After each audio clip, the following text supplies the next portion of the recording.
Hey everybody, it's Phil Strazula from Select Software Reviews. We're back with another interview with an expert, and today we're talking about mentorship programs with somebody who knows a lot about the space, is working in here for over a decade. Ravi, who is the founder and CEO of MentorCloud. Thanks so much for joining us. Do you mind giving us a little bit of background on yourself and what you do on a day-to-day basis right now? Yeah, thank you so much, Phil, for having me. I've watched what you do as a company, and you're doing an excellent service, providing as a sort of a one-stop place for people to find the best software products, because there are so many out there. So thank you for the service you're doing to the industry and for having me. So what I do every day, I wake up every day to see how I can amplify the, what I call the power of mentorship, because mentorship is connecting two people together, or maybe one expert to a group of people who want to learn. So what I do every day is to figure out how I can make many human connections happen in this world. By background, I have a PhD in fluid mechanics. I went to University of Michigan. You already told me in our briefing that you know about IIT, so I'm an IIT graduate. Very proud to be one. Got my PhD in fluid mechanics and worked in the automotive industry. I designed hybrid cars. I then moved on to do supply chain work for semiconductors and Boeing 787 Dreamliner. And in my supply chain world, I used to deal with the whole supply chain and what I refer to as the flow of products. So from the flow of fluids to flow of products, today I'm in the business of streamlining the flow of wisdom. And flow of wisdom is mentorship. That's amazing. And there's so much that everybody can learn from each other, and particularly people who have sort of been there, done that. Do you mind giving us a little bit of information about why you think mentorships are important for organizations to implement? Yeah. So, typical HR perspective is, mentorship is you have somebody who is senior, somebody who is junior. We need to connect them, and we need to. So, what we bring is a very different perspective. Mentorship is a human to human transfer of wisdom. So when you have a company of 10,000, 20,000 people, or even 500 people, it is extremely important to effectively tap into the collective wisdom of your people, right? If you have 500 people, you're talking about 500 minds, which is rich with experiences from their education, from their jobs that they had before. So that collective wisdom is valuable, and any organization that taps into that collective wisdom wins. And the organization that does not struggles with silos, with people sort of reinventing the wheel, etc. So the reason mentorship is important is it taps into the collective wisdom. It elevates people to say, hey, is there a piece of knowledge in the context of our business that you are looking to learn, or that you have, that you can share, so that you are recognized as an expert and you can grow in the company. So mentorship is important because transfer of wisdom is important, and transfer of wisdom is important because productivity is important, and productivity is important because you want to hit the bottom line of the companies. So that's why it's important. And do you find that, I know you've worked with a lot of really large companies like Marriott and others, is this something that organizations start doing when they hit 1,000 plus employees, or is it something that a 10-person company should be doing? At what point in a company lifecycle is mentorship important? Yeah, again, if I look at how I define mentorship as a human to human transfer of wisdom, the idea of connecting your people to share and learn from each other can start at any size, right? If you're 10, 20, 50 people, it should be part of your culture. When somebody new joins your organization, the person should be able to learn from other people. And if somebody's coming in from another organization with a lot of experience, you want to be able to tap that experience. So I have not seen a single organization in the world, whether they are 10-person company or 100,000 company, that don't value the power of human to human connection and human to human transfer of wisdom. So the mentorship programs should be a part of it every stage. But when you become more than let's say 500 people, doing this manually becomes a nightmare. You can't match people using an Excel spreadsheet. You can't think of it as and you're arranging a date, right? You should meet this person. That doesn't work at scale. So the world we live in is more about creating a more open, democratic way for people to select their own mentors, select their own mentees, and work with someone that they feel comfortable with. So beyond 500 is when a technology, a framework, and a methodology become valuable. So the companies we work with, they're not new to mentoring. They have been doing it for 50, 70 years, but it needs to be scaled. Anything good needs to be scaled. And now they're realizing, oh, I scaled my, for example, expense management. I scaled my HR system. I scaled my learning management system. Now there is a technology available to scale how I connect my humans in my company. It's about that. What do you think makes a good match between a mentor and a mentee? Yeah. So sometimes when people call MentorCloud, are you the match.com for wisdom? So what makes a good match is that underlying chemistry fit.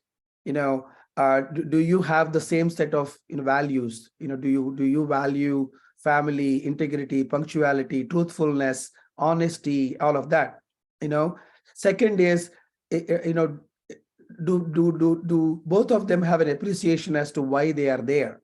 Do they have the right expectations as to, for the mentor, it's not that somebody forced him or her to be in that relationship, and for mentee who is there because somebody told them to. So when you create an atmosphere of inspiration and with the right expectations, and there is a good chemistry match between the people, then that relationship can be very successful, because it is, at the end of the day, it is a relationship between two people.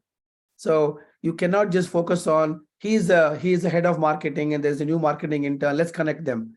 That needs to happen regardless, right? You got to connect them on skills, because you don't want the new employee to learn on for example, on your time and payroll, right? But it is also important to look at other factors, so this becomes a rich relationship between the mentor and the mentee. Does most of this knowledge transfer happen in one-on-one coffee chats, or what are the other modalities? Yeah, that's an excellent question. In fact, that is how, coming from outside HR, I looked at it, because what is the underlying theme for us? Make human wisdom accessible. Mentorship is one. So one-on-one mentorship is only one aspect of that wisdom transfer. So you could have a, let's say one executive talking to 20 mentees in the company, where this person, because doing one-on-one may not be the most effective way to use use their time. So it can happen in a small group setting. It can happen peer-to-peer. We call them circles. They can learn from each other, because that's when the team becomes stronger. Just like the birds of the same feather flock together, the birds with the same destination fly together. That's one of my articles I wrote. So when you bring people together who have shared interests, that want to learn something, that want to go to somewhere, then there is a higher sense of team spirit, camaraderie. So you can do it in groups among peers. You can do it in groups where an expert mentor is talking to several mentees, or it can happen one-on-one. And it can also happen in one-on-one, just a 30-minute session. For me to understand about your experience at Harvard, I don't need to work with you for 3 months. So we also have something called one-on-one speed mentoring sessions. So at the end of the day, human wisdom should not be stuck here. It should flow. It should flow. Just like the blood in our body, just like the money in the economy, human wisdom should flow. And we have put together technology tools that allow this wisdom to flow in whatever way works for the mentors.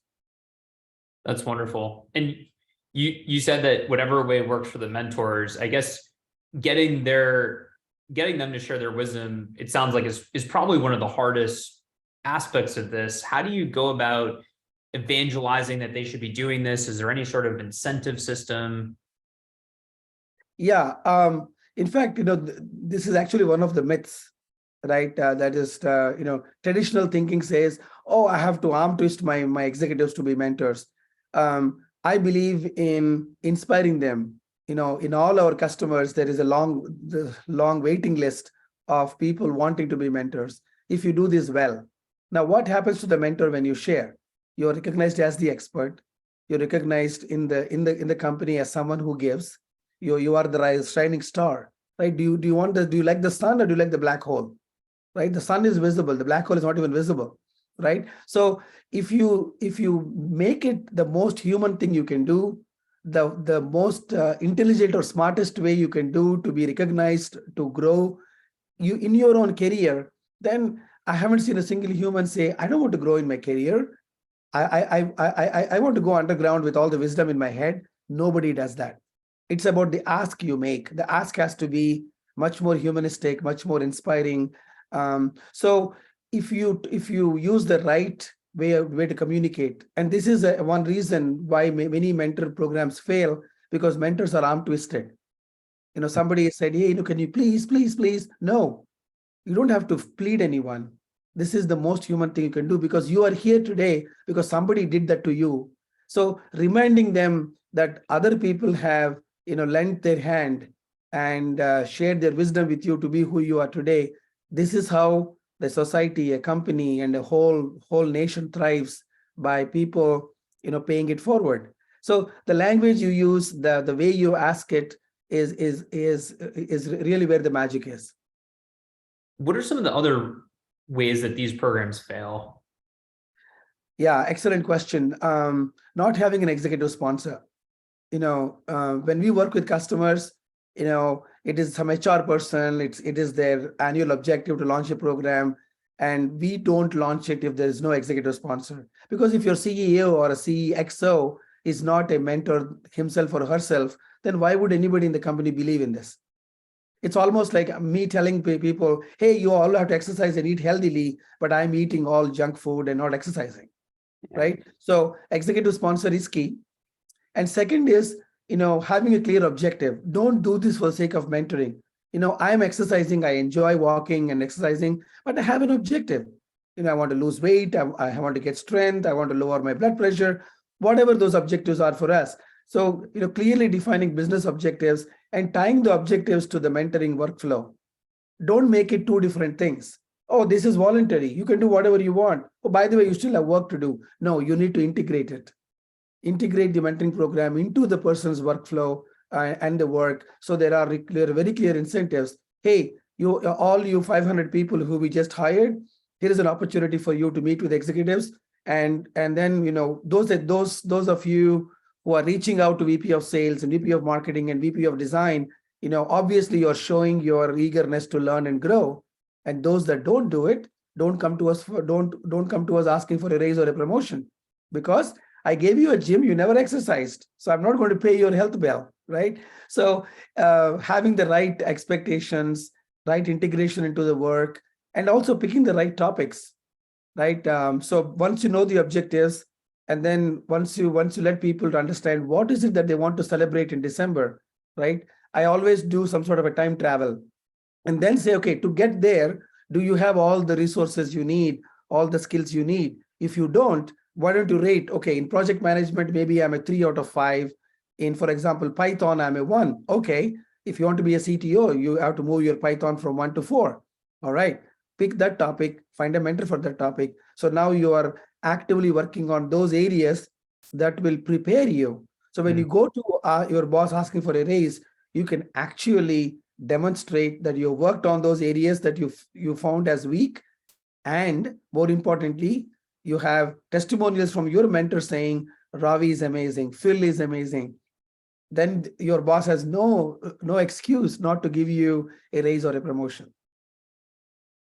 What sort of benefits have you noticed companies enjoy after successfully implementing a scaled mentorship program? Yeah, the number one is human connections. In our customers, we actually do a world map, and we show all the connections of people, mentors in Australia connecting with mentee in Finland. And the map looks like the airline map of like Lufthansa, for example. So I actually tell them, guys, these are not airlines, these are wisdom lines. So number one, benefit is people talking to one another, people connecting. And in the world that we live in this post-pandemic world, human connections are the fundamental to set the organization for success. When people are happy and people are learning and growing, the organization grows automatically. So second benefit is obviously wisdom transfer. No more silos. And today there is a place to search. There is a see somebody's profile on LinkedIn, but where is the space, a safe space for growth? So we have seen people saying, "Oh, I would have never met this person in UK." We had stories of people in Africa, for example, at Marriott. So people saying, "Oh, I would have never had the opportunity to meet somebody in a different part of the world altogether." So opening up those barriers that otherwise exist and removing silos and letting that wisdom transfer so people can learn fast. So faster skills. And because people feel connected, there is a higher level of engagement and of course retention. So those are the benefits that we see across the board when you bring your people together. That's amazing. If anybody's watching this and wants to learn more about yourself, the work you're doing, get in touch, how should they reach out? Absolutely. Thank you. So, our companies, you could follow our work at MentorCloud.com. And I also on LinkedIn, it is my full first name, last name. And I also have my own site, Ravi-Gundlapalli.com. Ravi, my first name, Gundlapalli, my last name.com, where I share my articles and blogs. So, but LinkedIn and our company website are the best ways to find me. Awesome. Ravi, thank you so much for your time. Thank you so much. Oh, I also have a book, by the way, on Amazon. It's called The Art of Mentoring. So you can also learn about my work. And there's a free copy you can download on my website too. So that's another way for you all to learn. But Phil, thank you for having me. Thank you for asking great questions.